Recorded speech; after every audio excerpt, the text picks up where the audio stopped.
प्राप्त प्रसंगी कीर्तन रूपी सेवेकरता निवडलेला अभंग जगद्गुरु तुकोबाराय यांचा नाम प्रकरणातील 4 चरणाचा साधा सरळ व गोड चिंतनीय कीर्तनाला सुरुवात करण्या अगोदर थोडासा परिहार।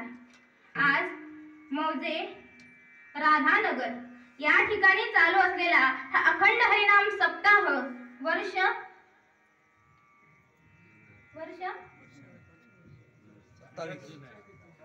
27 आणि या 27व्या वर्षातील पहिल्याच दिवसाची कीर्तन रूपी सेवा माझ्यासारख्या लहान पामराकडे आली त्याबद्दल श्रमस्थ ग्रामस्थ टाळकरी माळकरी विनेकरी येथे उपस्थित सर्व आणि ज्यांच्या संपर्कातून आजची ही कीर्तन रूपी सेवा मिळाली असे असणारे हबप कीर्तनकार रवींद्र महाराज लोहार तुम्हा सर्वांचे धन्यवाद आणि कीर्तन रूपी सेवेला सुरुवात। विठ्ठल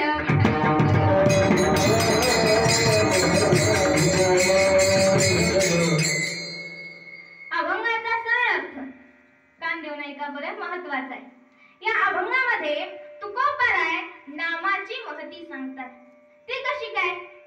नाम हे सगळ्यात मोठं आहे, नाम हे सारात सार आहे आणि अशा या असणाऱ्या नामाला यमाचे किंकर सुद्धा शरणागत होतात। हे नाम उत्तमात उत्तम आहे म्हणून तुम्ही वाचेन नेहमी त्या भगवान परमात्म्याचं नामस्मरण करायचं, पुरुषोत्तमाचं नामस्मरण करायचं। कारण तुकोबाराय दृष्टांतामध्ये सांगतात की हे नाम देवादिदेव महादेवाने सुद्धा जपलं आणि महापापी असणाऱ्या वाल्ह्या कोळ्याने हे नाम जपलं तर तो पापातून तरला। मग शेवटी तुकोबाराय म्हणताय की अजून किती वर्णन करू या नामाचं। खरंच त्या विठोबाचे पायच आपलं जीवन मुक्त करणारे आणि तारणारे आहेत असा हा अभंगाचा साधा सरळ सोपा अर्थ। विठ्ठल विठ्ठल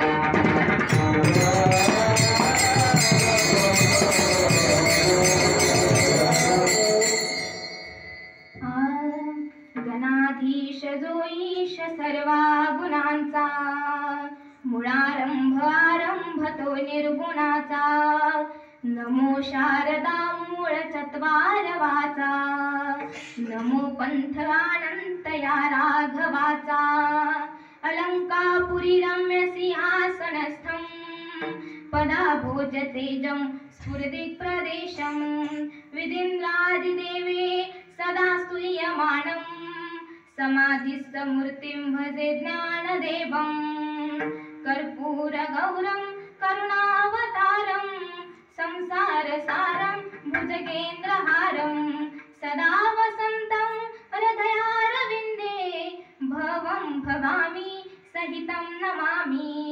यं ब्रह्मा वरुणेन्द्र मरुता स्तुवन्ति दिव्यस्तवे वेदासांग पदक्रमोपनिषदे गायन्ति यमसामगा ध्यानावस्थेन तदेन मनसा पश्यन्ति यमयोगिनो यस्यान्तविदासुरगणा देवाय तस्मै नमः देवाय तस्मै नमः।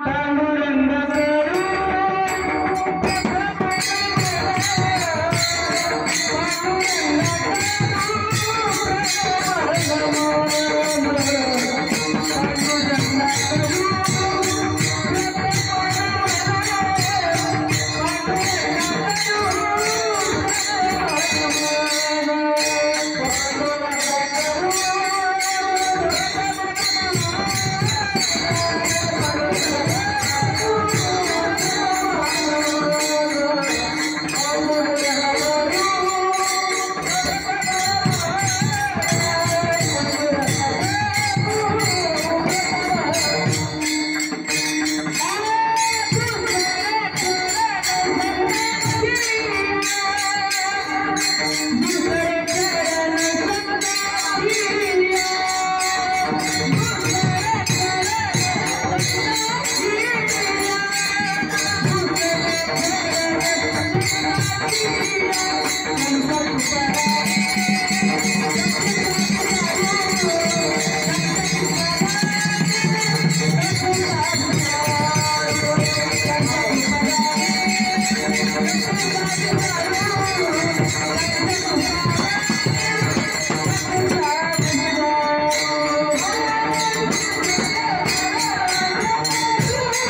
पांडुरंगा करू प्रथम नमन दुसरे चरण संतांची या त्यांच्या कृपादाने कथेचा विस्तारू बाबाजी सद्गुरु दास तुका शरण शरण हनुमंता तुम्हालो रामदूता काय भक्तीच्या त्या वाटा मज दावाव्या सुभता सेवे लागी सेवक झालो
ओम भगवते वासुदेवाय नमः विठ्ठल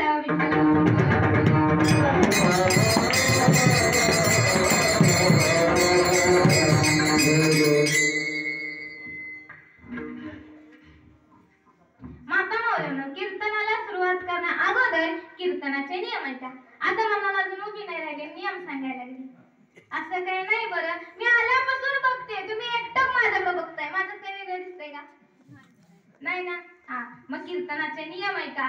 ज्या ज्या वेळेस विठ्ठल विठ्ठल भजन होईल त्या त्यावेळेस हाताने टाळी आणि मुखाने त्या भगवान परमात्म्याचं नामस्मरण करायचं. कारण देवाने हा सुंदर नरदेह दिलाय ना आपल्याला. किती सुंदर आहे हो हा देह, किती गोमटा आहे हा देह. मग असा असणारा सुंदर नरदेह देवाने जर आपल्याला दिलाय तर त्याचं भजन केलं पाहिजे ना. म्हणून हाताने टाळी वाजवायची आणि मुखाने त्या भगवान परमात्म्याचं नामस्मरण करायचं. विठ्ठल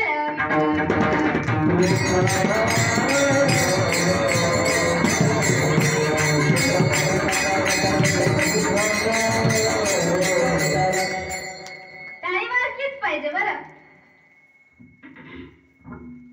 प्रस्तुत अभंगामध्ये तुकोबाराय नामाची महती सांगतात. मग नेमकं नाम कोणतं सांगताय?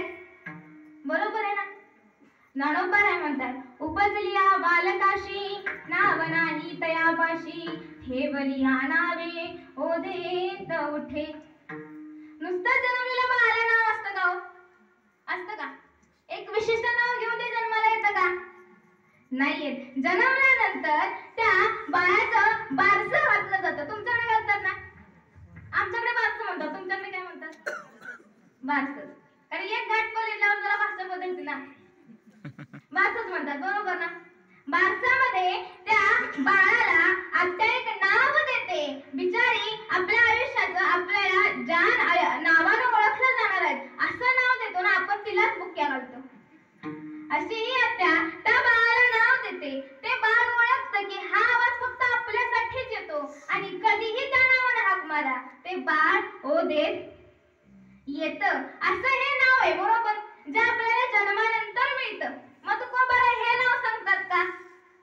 नाही सांगत. जे आधी काळापासूनच चालत आलेलं आहे असं नाम तुकोबाराय सांगतात. मग आता सुद्धा प्रश्न पडतो, हे नाम कसं आहे, कोणाचं आहे आणि तेच का सांगतात? तर ते ऐका, त्या आधी भजन करा. विठ्ठल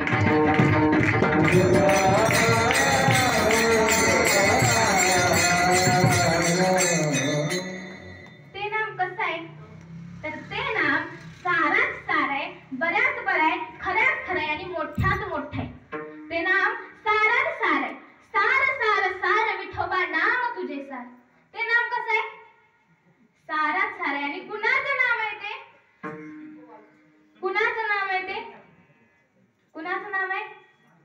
विठोबाचं. मला सांगा जगामध्ये देव किती आहेत?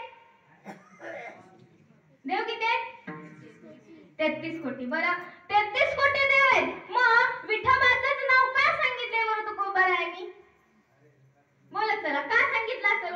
बाकीचे देव नाहीत का तुकोबारायांना? 33 कोटी देव आहेत असं असून सुद्धा तुकोबाराय फक्त त्या भगवंताचं विठ्ठल परमात्म्याचं नाव सांगतात. याला कारण काय? तर हे जे बाकीचे आहेत ना ते द्याव आहेत. द्याव काय आहेत? द्याव. आणि तुकोबाराय सांगताय ते कोण आहे? देव. आता का ते ऐका. हे जे बाकीचे आहेत ना ते द्याव आहेत. कसे द्याव आहेत बरं? हे नेहमी आपल्याकडे मागत असतात आणि आपल्याला त्यांना काहीतरी द्यावं लागतं. एक प्रमाण आहे बघा. हेंदरी शेंदरी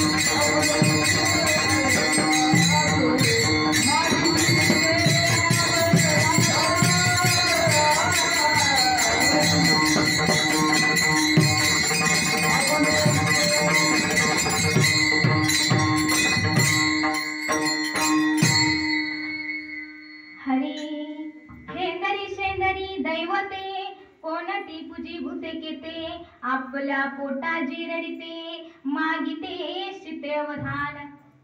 ही असे देव आहेत. हेंद्रे शेंद्रे. शेंद्री म्हणजे लावला शेंदूर झाला देव. असे कितीतरी देव बघायला भेटतात. गेला बांधावर लावला शेंदूर ठेवला दगड झाला देव. असे देव असतात ना. काहीतरी गंमत करून बघा. जायचं एखाद्या ठिकाणी एक दगड ठेवायचा, त्याच्यावर शेंदूर फासायचा, काही अगदी गुलाल मुका काही टाका आणि कुठेतरी लपून बघायचं. येणारा प्रत्येक जण अगदी कमरेपासून खाली वाकून पाया पडल्याशिवाय राहणार नाही. असे हे देव शेंद्री दैवत. आणि हेंद्री दैवत म्हणजे हिंडा फिरणारी. तुमच्याकडे आहेत का हिंडा फिरणारी? आहेत का? आहेत ना. असेच एक देव सांगते बघा. एक गावच्या यात्रेमध्ये असतात आहे ना असे देव. असंच एका गावची यात्रा चालली होती. त्या गावामध्ये सुद्धा एक असंच दैवत होतं. जसं यात्रा चालली, देवाची पालखी चालली, तसं त्या देवाच्या पालखी मागून नाचायला लागलं. जसं वाद्य वाजायचं ना तसं ते नाचायला लागायचं. त्याच्या अंगातच यायचं तसं ते नाचायचं. वाटातलं काच खळगं बघितलं नाही, दगडगोटा बघितलं नाही, नुसतं नाचायचं नुसतं नाचायचं. यात्रेच्या देवाच्या पालखीची मिरवणूक निघाली होती. जवळजवळ 4 ते 5 किलोमीटर त्या मिरवणुकीतून चालावं लागणार होतं. पण ते देव काय बेला नाही. अशा देवाला लागत बिगत पण नाही म्हणतात. असा हा देव बेधुंद झालेला, अगदी त्या वादनामध्ये रमून गेलेला देव. जसा वाद्यांचा आवाज वाढायचा तसा हा देव जास्तच नाचायचा. एवढा नाचला एवढा नाचला एवढा नाचला का नाही की गावाला सुद्धा आनंद झाला. आपल्या गावची यात्रा चालली, सगळ्या देवांमध्ये हा एकटाच देव एवढा नाचतोय. म्हटलं या देवाची आपल्यावरती कृपा आहे. हा देव आपल्यावरती आनंदित आहे. यंदा आपलं गाव सुख समृद्धीने आणि भरभराटीने भरून जाईल. गावाला सुद्धा आनंद झाला ना. देवाला आनंद झाला, गावाला कसं होणार नाही? एवढा आनंदित असलेला देव. बरं त्याचा पाया पडायला जावं तर हा देव एवढा नाचत होता की चुकून तुडवून मारायचं. त्यामुळे पाया बी पडाय कोण जात नव्हतं.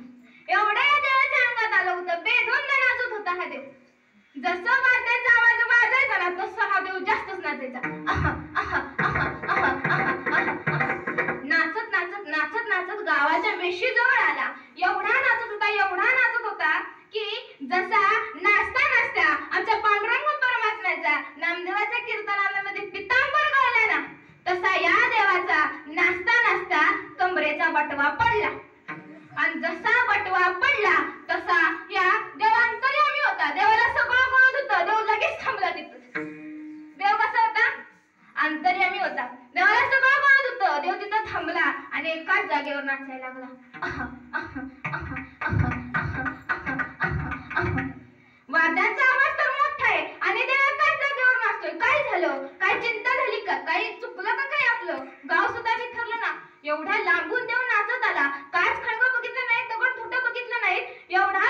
बघताना अचानक देवाला काय झालं, नक्की आपलं काहीतरी चुकलं असेल. गाववाली सुद्धा कवरी बवरी झाली. नेमकं काय झालं? देव, वाद्यांचा आवाज तेवढाच आहे पण देव शांत झालाय. देवाला सुद्धा प्रश्न पडला, बटवा तर पडलाय, उचलावा तर भांड फुटायचं आणि न उचलावं पुढे जावं तर मागच्या मागं कोणतरी उचलून न्यायचं. आता काय करायचं? मोठा प्रश्न पडला, काय करणार? शेवटी पुन्हा आवाजाबरोबर देव नाचत होता. देवानं मग हळूच डोळे उघडलं. कोण जवळ आसपास दिसतंय का ओळखीचं ना ते बघितलं आणि जसं डोळं उघडलं ना जवळचा एक व्यक्ती पारखीतला त्याचा जवळचा मित्र एक मिळाला. जसं मित्र मिळाला ना त्याच्याकडे बघून देव म्हणायला लागला, ए भक्ता इकडे ये रे भक्ता ये. आता देव बोलवतोय म्हणलं भक्त सुद्धा घाबरला आणि देवाजवळ गेला. एवढा देव नाचणार आहे का त्याच्यावर शांत झालाय आणि मला बोलवतोय. भक्त सुद्धा घाबरला. जसा तो भक्त आला का नाही तसा देव त्या भक्ताला म्हणू लागला, हे बघ भक्ता, तुला सांगतोय मी तुझ्यावर खूप मोठं संकट आलंय. पावलं जपून टाक आणि खाली बघून चाल, खाली बघून चाल. आणि जसं वाद्य वाजायचं ना त्या वाद्याबरोबर देव म्हणू लागला, खाली काय पडलंय बघा, खाली काय पडलंय बघा, खाली काय पडलंय बघा.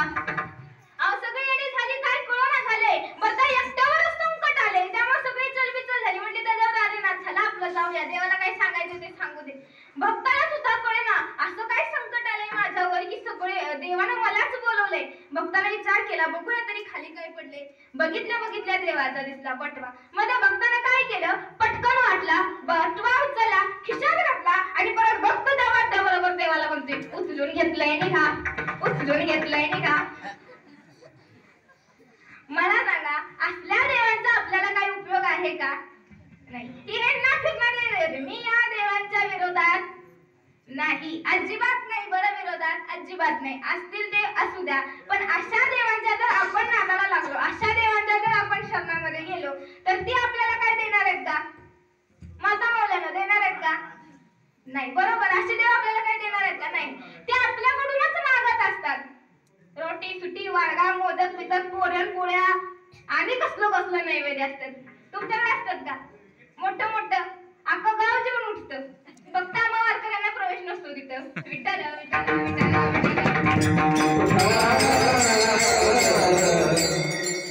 असे हे देव जे आपल्याकडूनच मागतात, आपल्यालाच त्यांना द्यावं लागतं. अशा देवाचं तुकोबाराय वर्णन करतात का? नाही. जो आपल्याला देतो अशा देवाचं तुकोबाराय वर्णन करतात. महादेव नेमका कसा आहे हो? तुकोबाराय स्वतः वर्णन करतात. सुंदर ते ध्यान, सुंदर ते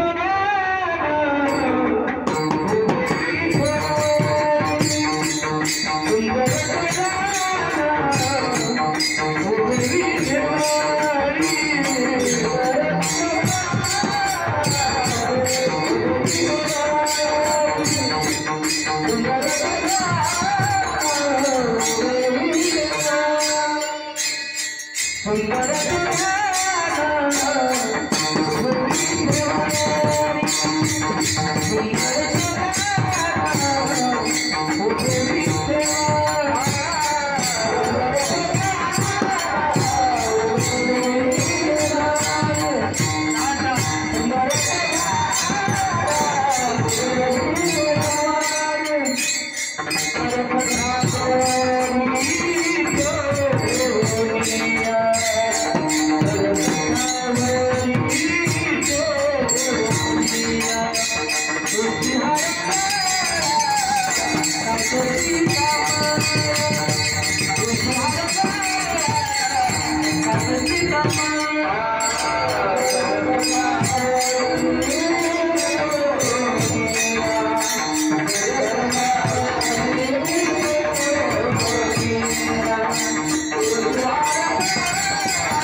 कंसासारख्या रावणासारख्या राक्षसाला या भगवान परमात्म्याने मारलं.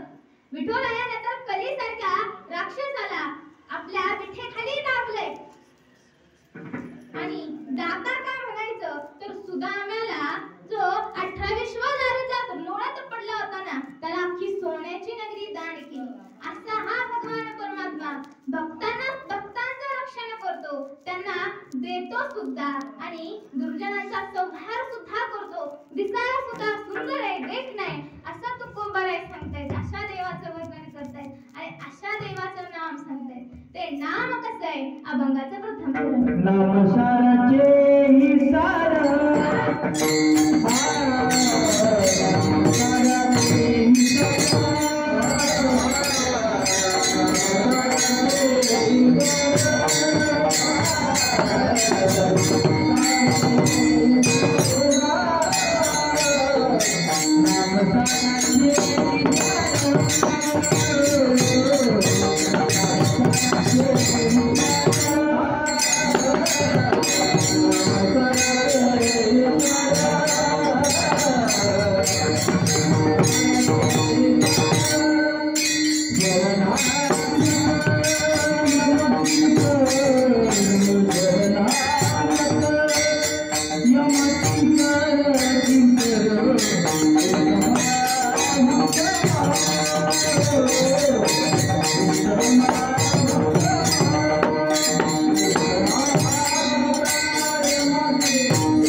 पण हे जे नाम आहे ना हे चांगल्यात चांगलं आहे, सारात सार आहे.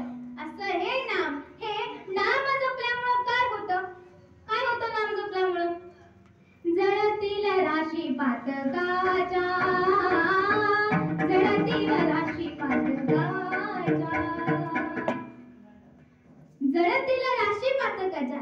हे नामस्मरण जपल्यामुळं आपल्या पापाच्या राशी जळून जातात आणि म्हणून हे नाम घ्यायचं. बरोबर? म्हणून सतत हे नाम घ्यायचं. हे नाम घ्यायचं, द्यायचं आणि मुखाने म्हणायचं. नीट लक्ष देऊन ऐका बरं. नाम काय करायचं आपण? घ्यायचं, ते द्यायचं आणि ते मुखाने म्हणायचं. आता का ते ऐका. विठ्ठलाचं नाम घ्यायचं, ते कसं घ्यायचं? अहो सतत म्हणायचं विठ्ठल विठ्ठल विठ्ठल विठ्ठल. घरातली कामं करताना, महिला मंडळ घरातली कामं करताना आपण कशाने करतो? हाताने करतो का तोंडाने करतो? हाताने करतो. मग तोंड काय करत असतं? काय करत असतं? नवऱ्याला बडबडत. बघा, मग त्याच्यासाठी वापर न करता त्या नामाचा वापर कशासाठी करायचा? तर ते घेण्यासाठी करायचा. त्या भगवंताचं नामस्मरण म्हणण्यासाठी किंवा घेण्यासाठी अंड्याची माप काढण्यापेक्षा हे सोपं आहे, चांगलं आहे. म्हणून हे नाम घ्यायचं, हे द्यायचं का बरं? कारण तो भगवान परमात्मा कसा आहे? देशी देवा घेसी ऐसा असशी उदार. आता म्हणाल मगाशी महाराज तुम्ही वरडून सांगितलं की तो देव काही घेत नाही, आता म्हणताय देशी देवा घेसी देवा ऐशी उदार. या देवाला देण्यासाठी खर्च करावा लागत नाही, बाकीच्या देवांवर काहीतरी त्याच्यासाठी मोठं करावं लागत नाही. त्याला द्यायचंच आहे ना. काय द्यायचं? नाम द्यायचं. ते नाम त्याला अर्पण करायचं, असं हे नाम. आणि हे नाम मुखाने म्हणायचं, कारण मुखाने म्हणण्याचा फायदा ज्ञानोबराय हरिपाठामध्ये सांगतात. हरिमुखे म्हणा, हरिमुखे म्हणा,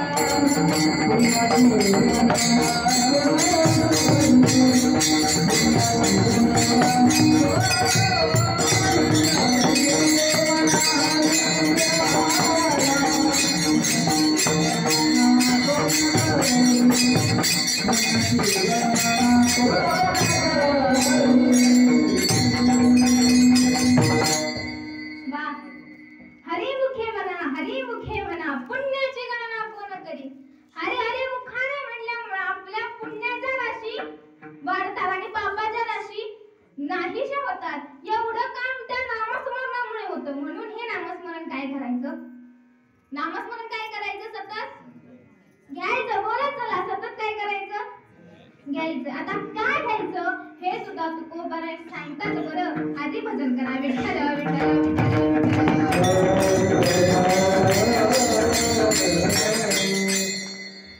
पंढरपूरची वारी चालली होती आणि पंढरपूरची वारी म्हणलं ना की त्या वारीमध्ये ब्रह्मानंद असतो, महाआनंद असतो. सकाळी लवकर पहाटे उठायचं, काकडा करायचा, त्या भगवंताचा दिवसभर नामघोष करायचा, संध्याकाळी हरिपाठ करायचा आणि कीर्तन झालं, भजन झालं की झोपी जायचं. दिवसभर आनंदी आनंद, महाआनंद असतो त्या वारीमध्ये. त्या वारीमध्ये चालताना सुद्धा सगळ्या वाद्यांचा, टाळ्यांचा गजर असतो. घुळा घुळा वाजती टाळ, गुळा गुळा वाजती टाळ,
रमणारे वारकरी निघाले होते. पण काय असतं माहितीये का?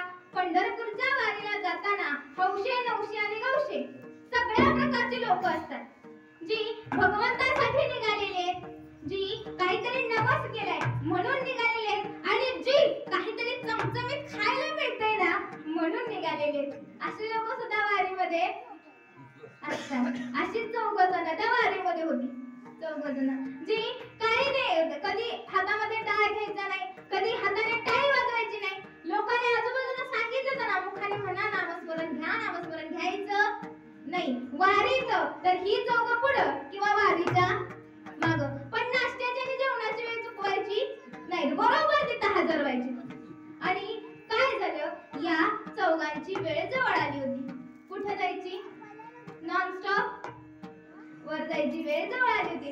आपल्याला बघा सांगितलेलं असतं की एखाद्याची वेळ जवळ आली की त्या माणसाला यमदूत दर्शन देतात.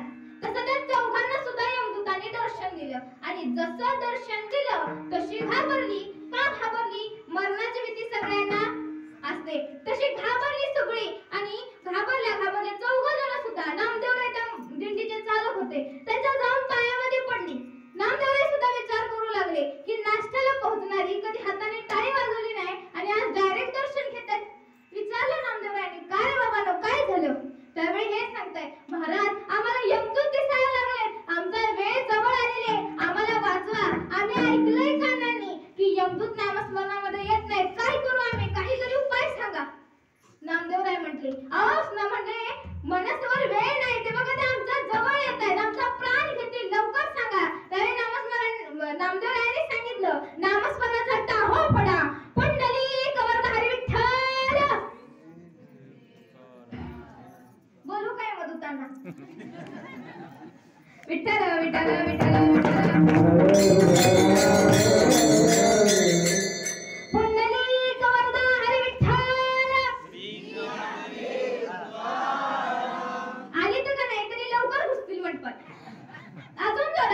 आणि डायरेक्ट यमाकडे जाऊन कोण ते यमाकडे गेले.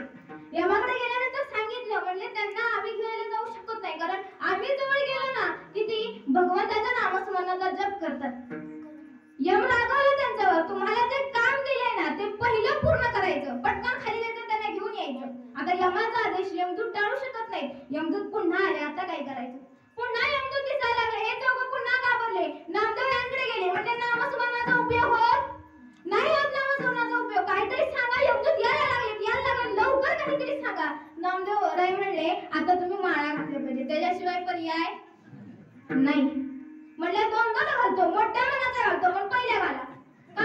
मरणाची भीती आहे. तुम्हाला वाटतं का यमदूत यावे? वाटतं का? वाटतं का? जोरात सांगा, वाटतं का? नाही. मग घालू का आज माळा?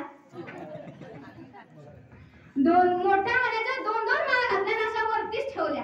आधी मुखाने म्हणायचं, पुंडलिक वरदाय विठ्ठल. वा, असं म्हटल्याबरोबर ना ते यमदूत पुन्हा घाबरले. म्हणजे माळा घातल्यात, मुखाने नामस्मरण करतात, त्यांच्या जवळ जाण्याचा अर्थ नाही. आपण वरती जाऊया. घाबरले ते यमदूत, पुन्हा यमाकडे पळाले आणि यमाला विनवणी करू लागले, यमराज आम्हाला काही सांगू नका, आम्ही जवळ गेलो ना की ते पुंडलिक वरदायचा गजर करतात, आणि आता तर म्हणजे मोठ्या मनाच्या माळा घातल्यात, अशा वरच काढून ठेवल्यात आहे. आम्ही गेलो तरी लगेच त्या माळा आम्हाला दिसतात आहे, आम्ही काय जाणार नाही. पुन्हा यमाने सांगितलं, आता जर तुम्ही गेला नाही तर तुम्हाला नोकरीवरच काढून टाकतो, जाऊन पहिला म्हणजे त्यांचा प्राण घेऊन या. किती वेळ झालाय?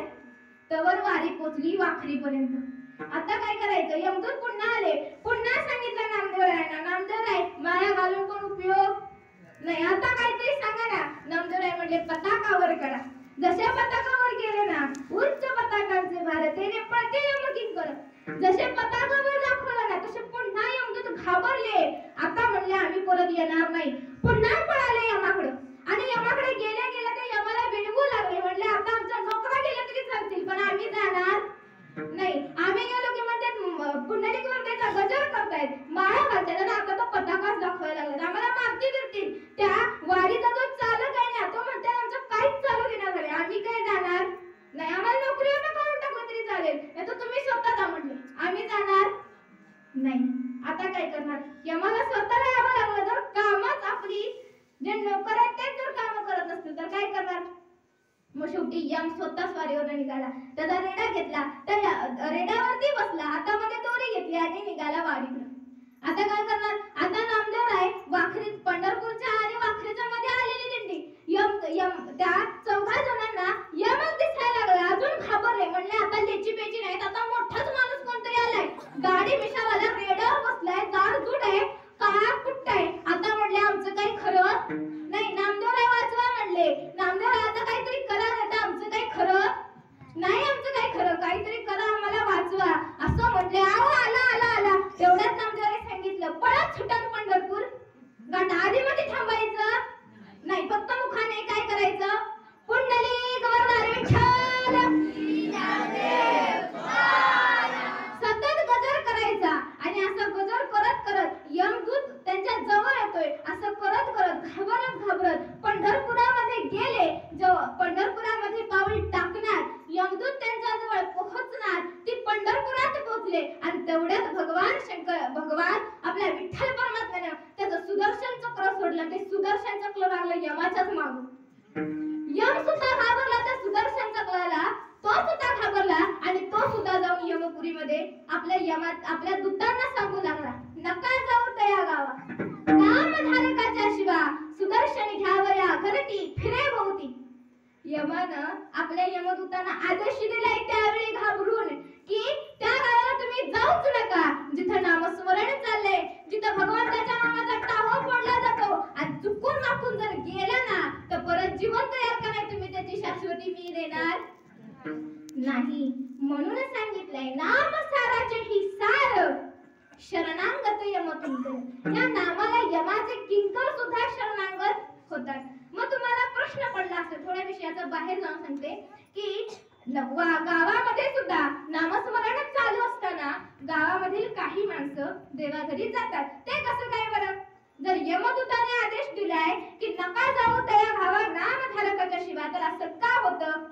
यमाच्या दूतांना परवानगी पाठीमागे नाही. ज्यावेळी गावामध्ये पारायण झालंय त्यावेळी फक्त आणि फक्त शिवदूत गावामध्ये अवतरतात.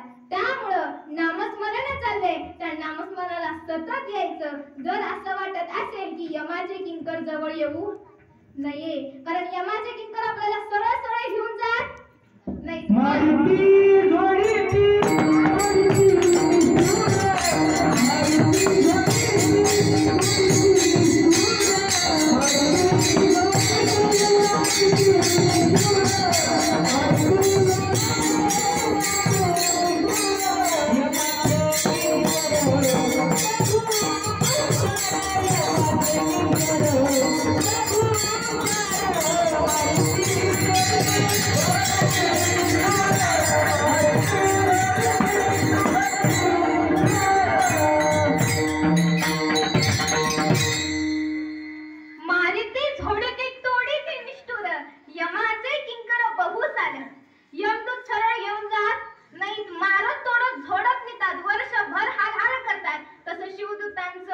नाही, ते राजासारखं आपल्याला देवापर्यंत घेऊन जातात. म्हणून ज्यावेळी गावामध्ये पारायण झाले, वर्षभर भले नाही जमू द्या नामस्मरणाला बसायला, पण गावामध्ये पारायण चालू असलं की त्या पारायण मंडळामध्ये जाऊन बसलंच पाहिजे. त्या भगवंताचं नामस्मरण ऐकलंच पाहिजे, कारण त्या नामस्मरणाला यमाचे किंकर सुद्धा शरण येतात.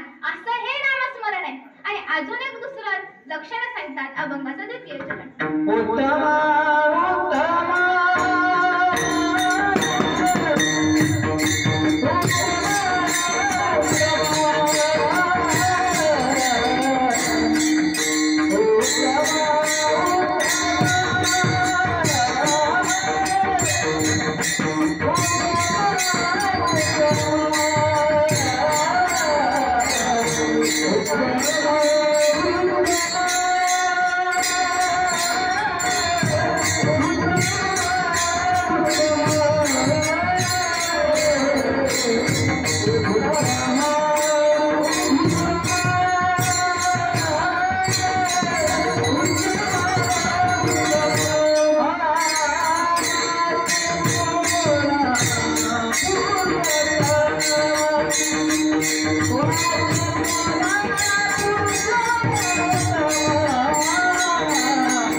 सांगतात. हे नाम अजून कसं आहे तर उत्तमात उत्तम आहे. असं का सांगतोय तुकोबर आहे तर उत्तम असणं आणि उत्तमात उत्तम असणं यामध्ये फरक आहे, खूप मोठा फरक आहे. त्यासाठी आपण बघूया उत्तम असणं म्हणजे काय किंवा उत्तम असं नामस्मरण करणे म्हणजे काय. उत्तम नामस्मरण केलं कुणी केलं? रावणाने केलं. रावण हा भक्त होता, सर्वश्रेष्ठ भक्त होता देवादिदेव महादेवांचा. आईच्या सांगण्यावरून आईचा आदेश पालन करण्यासाठी कैलासावर जाऊन भगवान शिवांची घोर तपश्चर्या केली होती. त्यानं फक्त शिवलिंग आईचा आग्रहाखातर त्याला लंकेत आणायचं होतं. आज्ञाधारकही होता, वेद उपनिषद पुराणांचा ज्ञानी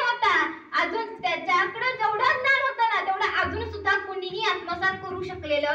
नाही, जेवढं ज्ञान त्याच्याकडे होतं एवढा मोठा असणारा रावण, वेदवक्ता असणारा रावण, त्याच्या राज्यामध्ये प्रजा सुद्धा, त्याची राक्षसी प्रजा ही सुद्धा सुखी होती आणि त्याचं नामस्मरण हे सुद्धा उत्तम होतं. म्हणून तर त्याच्या नामस्मरणाच्या जोरावर सगळे देव त्यांना आपल्या घरी सेवेला लावलेले होते. गणपती बाप्पा दाढी करायचे रावणाची. 33 कोटी देव किंवा जेवढे सगळे देव आहेत ना तेवढे सगळे त्याच्या घरी चाकरी करायचे. ग्रह त्याच्या पायऱ्या म्हणून त्याची नोकरी करायची किंवा दास म्हणून राहिले होते. असा असणारा रावण नामस्मरण त्याचं उत्तम होतं, पण त्याच्या नामस्मरणामध्ये लोभ, अहंकार आणि वासना निर्माण झाली आणि होत्याचं सगळं नव्हतं करून टाकलं. देवाला स्वतःला येऊन त्याचा नाश करावा लागलं. जे होतं त्याचं उत्मात केली त्यानं. म्हणून उत्तम असणारा रावण सुद्धा पण नामस्मरणामध्ये या षडविकारांच्या येण्यामुळं त्याचं नामस्मरण सफल झालं नाही. पण उत्तमात उत्तम असणारा भक्त भगवानांचा किंवा उत्तमात उत्तम नामस्मरण करणारा म्हणजे भक्त प्रल्हाद. अहो, आईच्या उदरामध्ये असताना भक्त प्रल्हादांनी त्या भगवंताचं नामस्मरण ऐकलं होतं. कुठे असताना? महिला मंडळ कुठे असताना ऐकलं होतं? आईच्या गर्भामध्ये. आताची मुलं काय ऐकतात? सासू-सासूंची भांडणं, बरोबर ना? मोबाईल मध्ये तेच असतं, सिरियल मध्ये तेच असतं. आणि जन्माला सुद्धा मुलं कुठे असतात? नको चंद्र तारे, फुलांचे पसारे, जिथे ती असावी तिथे नेटवर्क असावे. बाकी दुसरीकडे मुलं पाहायला भेटतात नाही. पण हिरण्यकश्यपूच्या बायकोच्या गर्भामध्ये, कयाधू मातेच्या गर्भामध्ये जेव्हा भक्त प्रल्हाद होते ना त्यावेळी त्यांनी भगवान परमात्म्याचं, त्या नारायणाचं नामस्मरण ऐकलं होतं. त्या नामस्मरणाची त्यांना एवढी गोडी लागली की जन्माला आल्यानंतर सुद्धा सतत त्या भगवंताचे नामस्मरण करायचे. त्या भगवंताच्या नामाची एवढी गोडी होती, पण ते नामस्मरण त्यांच्या आयुष्यामध्ये संकट निर्माण करणारं होतं. भक्ताची परीक्षाही बघितली जाते. स्वतःचा जन्मदाता बाप त्याने 11 प्रयोग करून भक्त प्रल्हादांना मारण्याचं ठरवलं होतं. गुरुवर्य, राक्षसी विद्या शिकवणारे गुरुवर्य त्यांचे, ते सुद्धा नामस्मरण घेऊ नको म्हणून सांगत होते. आई सुद्धा विरोधी होती. का? तर वडिलांची भीती म्हणून. असं एवढं सगळं असताना सुद्धा त्यांनी नामस्मरण सोडलं नाही. राजाचा मुलगा होते राक्षसांच्या. धनाला, मायेला, लोभाला कशालाही बळी पडले नाहीत आणि त्यांनी ते सतत नामस्मरण जपलं. उत्तमात उत्तम नामस्मरण केलं. पर्याय काय? त्या नामस्मरणाचा लाभ काय? तर जगाच्या मालकाला, आईचा उदरातून जन्म घेणारा मालक याने खांबातून प्रगट होऊन भक्त प्रल्हादांना वाचवलं. जिथं जन्माला या पृथ्वी तलावर येण्याचा मार्ग फक्त आईचं उदर आहे, पण भगवान परमात्म्यानं तो सुद्धा नियम मोडला फक्त आपल्या भक्तासाठी.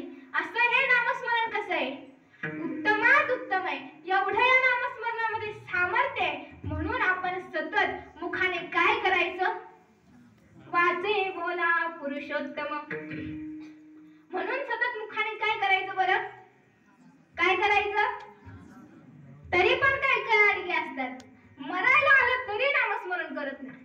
किती पण सांगा त्यांना, हो नामस्मरण करा, भगवंताचं नाम घ्या, पण घेत नाही. विठ्ठल विठ्ठल विठ्ठल.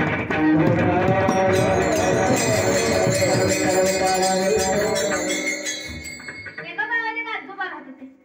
ते आजोबांना सगळं गाव सांगून थकलं की आजोबा आता उतारता व्हायला लागलेले आहेत. कधी देवा घरी जाऊन काही सांगू शकत नाही. एकदा तरी त्या भगवंताचं नामस्मरण करा, एकदा तरी त्या नाम घ्या त्या भगवंताचं. आजोबा काय ऐकत नाही. आडगे होते, हातरुणाला लोळले. पण बायका पोरं ही आस्तिक होती बरं, नामस्मरण जाणणारी होती. पोरं सुशिक्षित असून सुद्धा त्या भगवंताच्या नामस्मरणाचं महत्व जाणत होती. पण आजोबा काय ते महत्व जाणत नव्हते. पोरं सांगून नमली, अहो बाबा आता शेवट तरी नामस्मरण करा. बायको सांगून नमली, अहो शेवट तरी नामस्मरण करा. पण आजोबांनी काय ऐकलं नाही. शेवटी शरीर शांत द्यायचं सोडून दिलं. बोलायला येण्यात झाले, कानाने काय ऐकायला येण्यात झाले, फक्त डोळ्याने दिसत होतं. एवढं शरीर पूर्ण थकलेलं होतं. अख्खं गाव सांगतंय, सगळं कुटुंब सांगतंय शेवट भगवंताचं नामस्मरण करा. भगवंताचं नामस्मरण काय केलं नाही. शेवटी एक दिवस काय झालं, अचानकच ते आजोबा वरडायला लागले, वा के वा के वा के. बायकोला प्रश्न पडला, काय झालंय? वाक्य वाक्य का करतायत? वाक्य वाक्य का करतायत? विचारायला लागल्या, काय झालं? काहीतरी बोला, काय सांगायचंय तुम्हाला? काय झालं? पोरानं बोलून घेतलं, म्हणजे म्हातारा आज बिघडले, वाक्य वाक्य म्हणते, बघून या जरा लवकर लवकर या, म्हणजे बघा नेमकं काय म्हणतायत. पोरं सुद्धा विचारायला लागले, अहो काय झालं बाबा? बोला तरी, बोलण्याचा प्रयत्न करा, नेमकं तुम्हाला काय सांगायचंय? म्हातारा फक्त असं करायचं, वाक्य वाक्य. पोरांना काही कळना झाले, काय करायचं? शेवटी एक लहान मुलगा होता ना, त्यानं डोकं लढवलं, बाबांना नक्कीच वासुदेव केशव म्हणायचं असतं, नक्कीच भगवंताचं नामस्मरण करायचं असेल. आता काय करायचं? शरीर साथ देण्यास झाले बाबांचं, कमीत कमी शेवटी तरी त्यांच्या मुखातून भगवंताचं नामस्मरण घडलं पाहिजे. करायचं काय? करायचं काय? सुशिक्षित होतं, त्याने विचार केला, आता मेडिकल मध्ये म्हटलं सगळं मिळतं, आपण एक इंजेक्शन आणूयात तरतरीचं. कमीत कमी एवढा शब्द बोलला ना तरी आयुष्याचं सार्थक होईल बाबांचं. पळत गेला इंजेक्शन आणायला मेडिकल मध्ये. आता सगळं वैज्ञानिक युगामध्ये शक्य आहे. तरतरीचं इंजेक्शन आणायला गेला, वाटेने जाताना पळतोयच काय? गावकरी विचारतायत, हे सांगते माझ्या बाबांना देवाचं नामस्मरण करायचंय, मी इंजेक्शन आणायला निघालो. सगळ्यांनी ऐकलं, सगळी सुद्धा प्रश्नात पडली. जन्मभर कधी त्या भगवंताचं नामस्मरण केलं नाही, मरताना नाव घेते, बघूया कसं म्हणता येते ते भगवंताचं नाव. अख्खं गाव दारासमोर जमा झालं. जसं ते पोरगं मेडिकल मध्ये गेलं, इंजेक्शन घेतलं आणि घरी आलं, बघतो तर अख्खं गाव जमा झाले. पोरगाच्या काळजामध्ये धस्स झालं. विचार केला, एवढं गाव जमा झालंय, बहुतेक इंजेक्शनाच्या आधीच म्हातारं. पण मोठं पोरगं होतं ना, ते हुशार होतं, त्यानं बघितलं, ते जाऊन वडण घेऊन आलं. म्हटलं थांब, हाय अजून बाबा, पटकन इंजेक्शन ते बोलू दे, त्यांना नामस्मरण घेऊ दे त्या भगवंताचं. तसं ते लहान मुलगा गेला, आपल्या आजोबाला आधी कापूस लावला, नंतर इंजेक्शन टोचलं, ते काढलं आणि म्हणलं आता म्हणा. तेव्हा ते म्हातारावर नारायण, ते वासरू केसुनी खातंय. एवढ्या इंजेक्शनाचा तरी काही परिणाम झाला का? असं गाव जमलं होतं भगवंताचं नामस्मरण कसं घेतंय ते बघायला. पण शेवट सुद्धा मुखात नामस्मरण आलं नाही. अशा जीवनाचा काय अर्थ आहे का? नामस्मरणाचं महत्व एवढं आहे. हे नाम सारात सार आहे. अहो यमाचे किंकर सुद्धा शरणागत होतात. उत्तमात उत्तम नामस्मरण असणार आहे.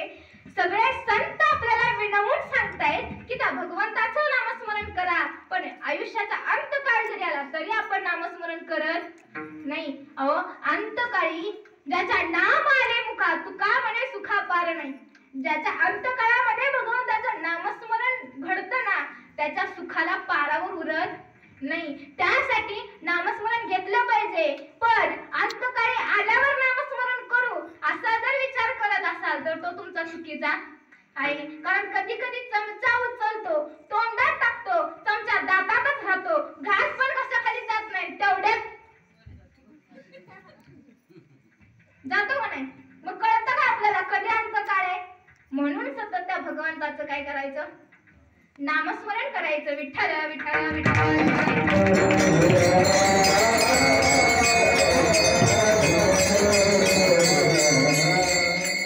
म्हणून सतत त्या भगवंताचं नामस्मरण करायचं, सतत मनानं विठ्ठल विठ्ठल. बरं, या विठ्ठल विठ्ठल म्हणण्याचा अजून काय फायदा आहे किंवा याचं सामर्थ्य काय ते तुकोबर आहे दृष्टांताच्या आधाराने सांगतायत. अभंगाचे तृतीय नाम जपता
भोला पुरुषोत्तम.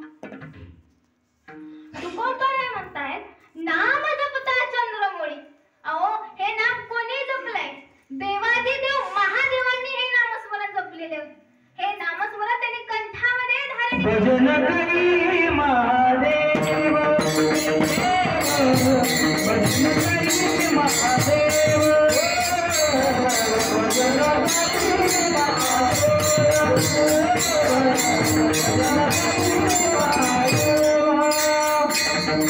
राम तुझे दया राम तुझे दया भजन करी महादेव राम तुझे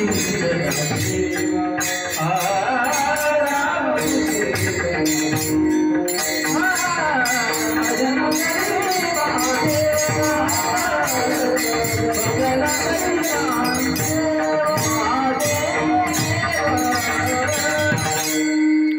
अगदी योग्य प्रमाण. भजन करी महादेव. अहो या भगवंताचं नामस्मरण हे देवादिदेव महादेव सुद्धा जपतात.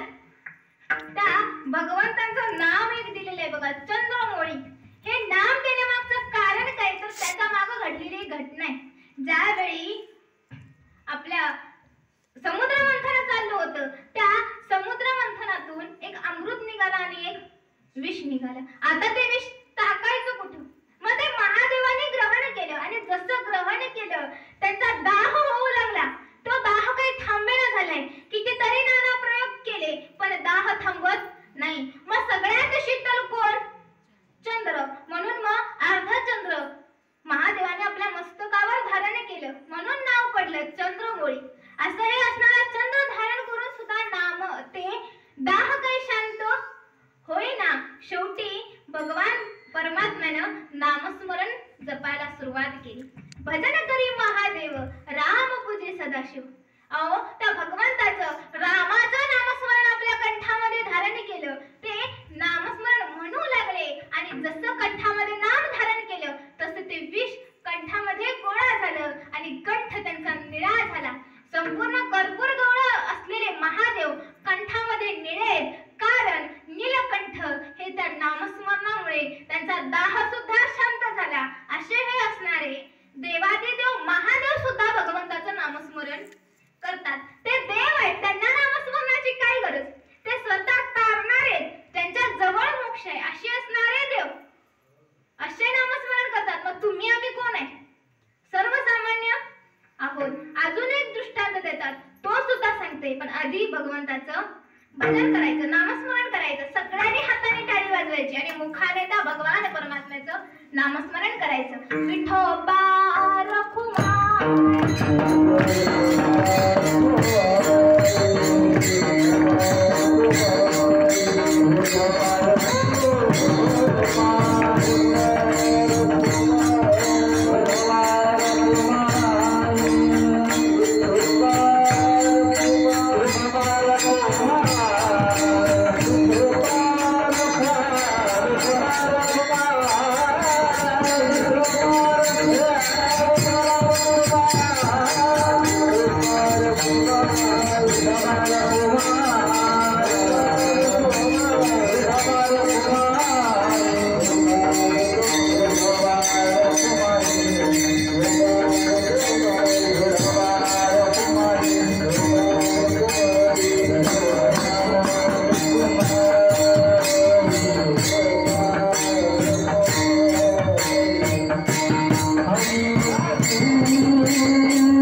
उत्तमा उत्तम वाचे बोला पुरुषोत्तम नाम जपता चंद्रमोळी नामे तारिला वाल्ह्या पोळी उत्तमा उत्तम वाचे बोला पुरुषोत्तम तुका म्हणे वर्णू काय तुका म्हणे वर्णू काय तारक विठोबाचे पाय उत्तमा उत्तम वाचे बोला पुरुषोत्तम विठ्ठल विठ्ठल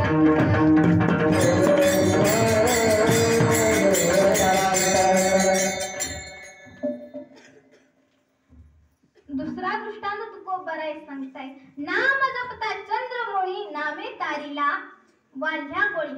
वाल्ह्या कोळी नावाचा मनुष्य महापापी असणारा ब्रह्महत्यारी असणारा हा वाल्ह्या कोळी.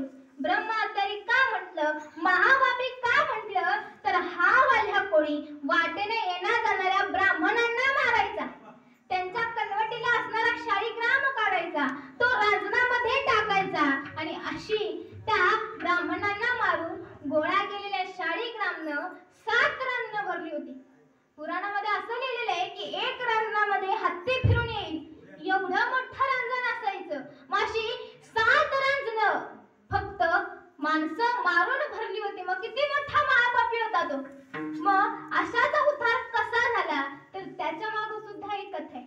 एका एकादशी दिवशी हा वाल्ह्या कोळी रांजणावरती उभा राहिला होता एका, आणि त्या रांजणावरती उभा राहिल्यानंतर तोंडामध्ये पाणी घ्यायचा, चूळ भरायचा आणि त्या रांजणावरती थुकायचा, त्या रांजणावरती पिचकारा मारायचा आणि ते पाणी त्या शाळीग्रामवरती पडायचं.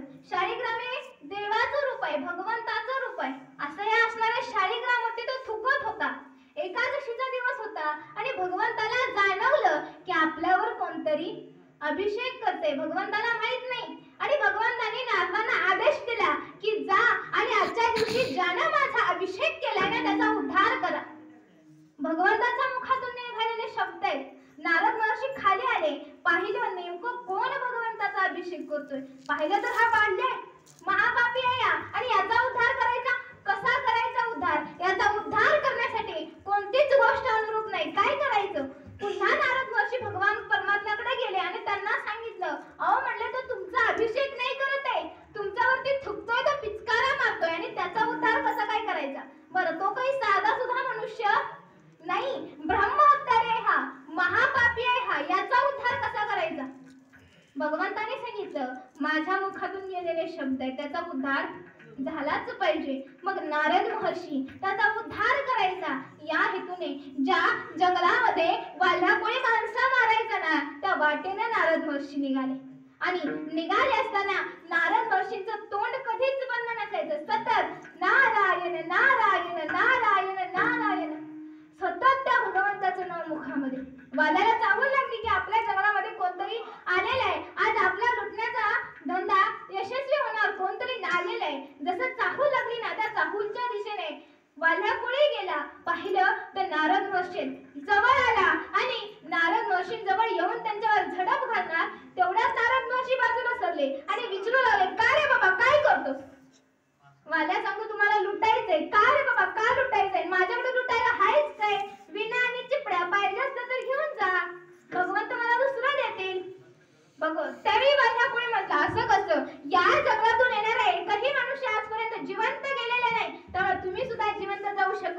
नाही, भले तुमच्याकडे धन असो वा नसो, पण तुमचा मृत्यू आज ठरलेला आहे. शेवटी नारद महर्षी होते म्हणजे मला मारणारा अजून या जगात यायच आहे. पण नारद महर्षी त्याला म्हणतायत, का रे बाबा तू असं का करतोयस, का मला मारतोयस? म्हणलं माझा तो नियम आहे, या जंगलातून येणारा एकही जात नाही, मी त्याला लुटतो, त्याला मारतो आणि त्याचं धन गोळा करतो. नारद महर्षी त्याला प्रेमाने विचारतात, का रे बाबा काय एवढं पाप करतोयस आणि कुणासाठी एवढं पाप करतोयस? वाल्याच्या पण डोक्यामध्ये प्रकाश पडला. हा साधू कोण आहे समोर, याला मी मारणार आहे. मरणाची भीती याच्या चेहऱ्यावर अजिबातच दिसत नाही आणि हा मला उलट प्रश्न विचारतो, म्हणजे याच्या प्रश्नामध्ये काहीतरी तथ्य असणार. त्या वाल्यानं सुद्धा विचार केला, म्हणला मी का पाप करतो? माझ्या कुटुंबासाठी करतो. जर मी कमावलं नाही तर ते काय जगणार, मग त्यांच्यासाठी मी हे पाप करतोय. तरी पुन्हा नारद महर्षी म्हणाले, का रे बाबा एवढं जे पाप केलेस, येण्या जाणाऱ्या प्रत्येकाला तू मारतोस, असं असताना एवढं महापाप जे तुझ्या डोक्यावर आहे त्याचा वाटेकरी कोण आहे का, भागीदारी कोण आहे का? पुन्हा विचारलं. वाल्या म्हणतो, असेल ना माझं कुटुंब, ज्यांच्यासाठी मी मरमर मरतोय ते माझ्या पापात वाटेकरी आहेत, भागीदारी आहेत. नारद महर्षी म्हणले, जा बरं विचारून ये जा. पण वाल्याच्या डोक्यामध्ये प्रकाश पडलेला होता, काहीतरी यांच्या बोलण्यामध्ये तथ्य विचारलं पाहिजे, पण करायचं काय? काही ठिकाणी लिहिलंय की नारद महर्षी पळून जाऊ नये ना, म्हणून त्यांना वाल्याने झाडाला बांधून ठेवलं आणि घरी गेला, पळत पळत घरी गेला. घरी गेल्यानंतर आई वडील घरात बसलेले, त्यांना विचारलं, का बाबा, का गं आई, मी एवढा पाप करतोय, येणा जाणाऱ्या माणसांना मारतोय, त्यांचा प्राण घेतोय आणि घरामध्ये धनधान्य आणतोय, पैसा आणतोय, आपला उदरनिर्वाह भागवतोय, एवढं जे मी पाप केलंय ना डोक्यावरती, त्या पापामध्ये तुम्ही सहभागी आहात का? त्या पापामध्ये तुम्ही सहभागी आहात का? आई वडिलांनी उत्तर दिलं. उत्तर सुद्धा ऐकण्यासारखं आहे. आई वडील त्याला सांगू लागले, अरे बाबा ज्यावेळी तू लहान होतास ना त्यावेळी तुला सांभाळणं आमचं कर्तव्य होतं.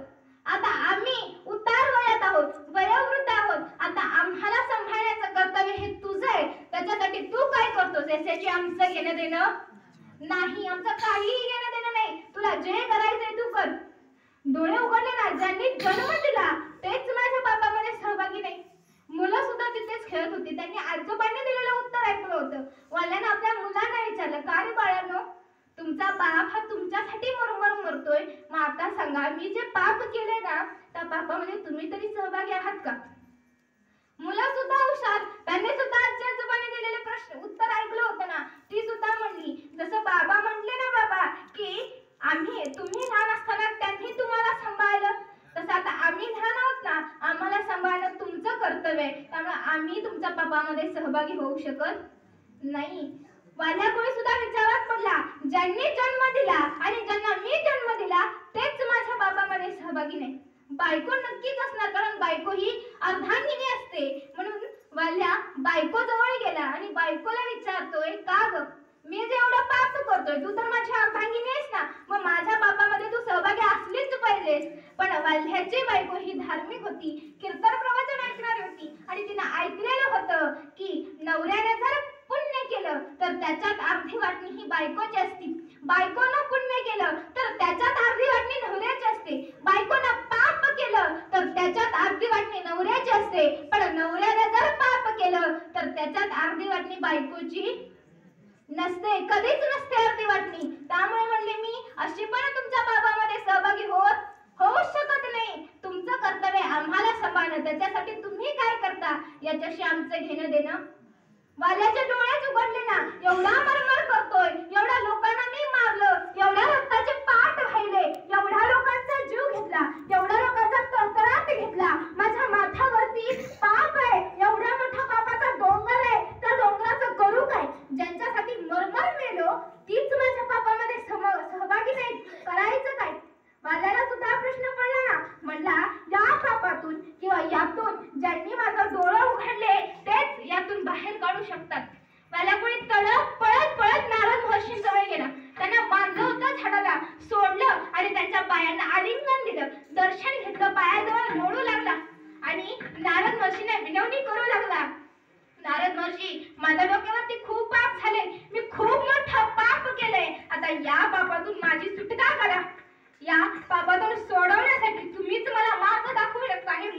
म्हणते, त्यामुळे काहीतरी मार्ग सांगा. नारद महर्षी मनातल्या मनात म्हणते, त्याच्यासाठी चालू होतो. बरोबर मुद्द्यावर आला.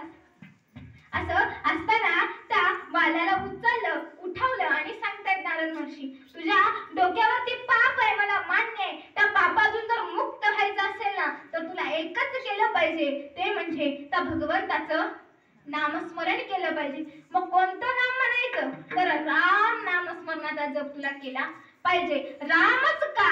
तर राम म्हटल्यामुळे पापे बाहेर जातात आणि म म्हटल्यामुळे बाहेरील पापे आत पुन्हा शिरत नाही. म्हणून राम नामस्मरणाचा जप कर. कधीपर्यंत करायचा? नारद महर्षी म्हणले, जोपर्यंत मी पुन्हा इकडे येत नाही ना, तोपर्यंत या नामस्मरणाचा जप करायचा.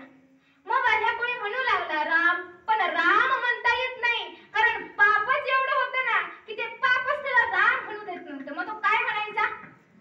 मरा, मारा, मरा, मारा. शेवटी नारद महर्षींनी सांगितलं, ठीक आहे, मरा तर मरा, पण मनामध्ये भाव रामाचा असू दे आणि नामस्मरण कर. पण मी आल्याशिवाय नामस्मरण बंद करायचं नाही. नारद महर्षी निघून गेले. वाल्या कोणी तपश्चर्याला बसला आणि नामस्मरण करू लागला. मरा, मरा, मरा, मरा, मरा, मरा, राम, राम, राम, राम, राम. कधी राम झालं त्याला सुद्धा कळलं नाही. सतत भगवंताचं नामस्मरण केलं, त्याचं गुणगान गायलं आणि कितीतरी वर्षांनी नारद महर्षी त्या वाटेने आले ना, त्यावेळी त्या वाल्याचे शब्द कानावर गेले, राम, राम, राम. दीर्घ काळ रामाचं नामस्मरण त्याचं चाललेलं होतं. ते शब्द कानावर ऐकले आणि नारद महर्षींना आठवलं की आपण नामस्मरण करायला लावलं होतं. कुठे मनुष्य काही कुठे दिसेना. एका वारुळातून नामस्मरण ऐकायला येते. वारुळाला संस्कृत मध्ये वाल्मिक म्हटलं जातं. मग अशा असणाऱ्या वारुळातून नामस्मरण ऐकू येते ना. नारद महर्षी त्या वारुळाकडे चालत गेले. ते वारुळ फोडलं तर त्यातून एक तेजस्वी मूर्ती समोर आली. तो वाल्य होता, पण मूर्ती तेजस्वी होती. पाप नाहीस झालेलं होतं आणि ते वारुळातून नवीन जन्म त्यानं प्राप्त केला. म्हणून त्याला नाव वाल्मिक ऋषी दिलं. आणि अशा वाल्मिक ऋषींनी लिहिलेलं रामायण त्यांच्या नामस्मरणाच्या जोरावर जगाच्या मालकाला बंधनामध्ये राहून पृथ्वीवर येऊन घडवावं लागलं. ही नामस्मरणाची ताकद, ही नामस्मरणाची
ज्ञानेश्वर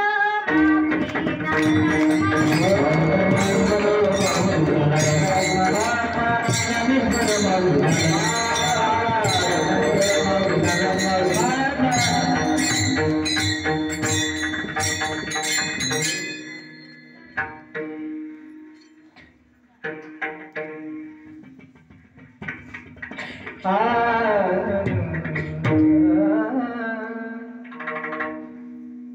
म्हणे वरनो काय तुका म्हणे वरनो तुका म्हणे वरनो काय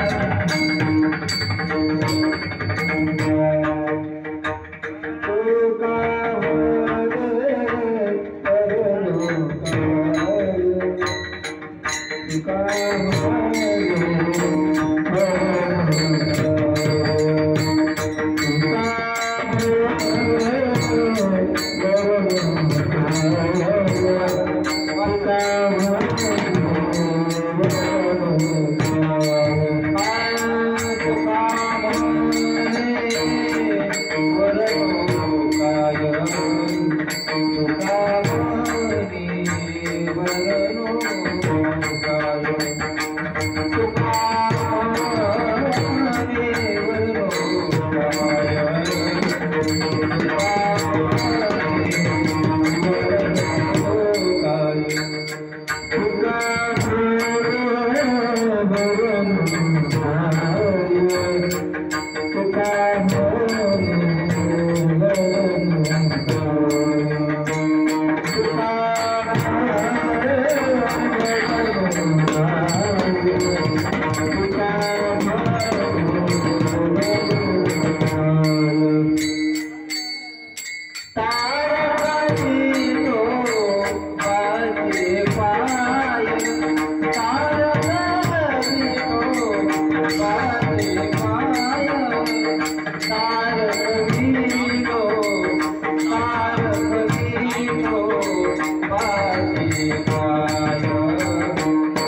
खूपच छान, एकदम कडे गायला आले पाहिजे आणि जोरदार.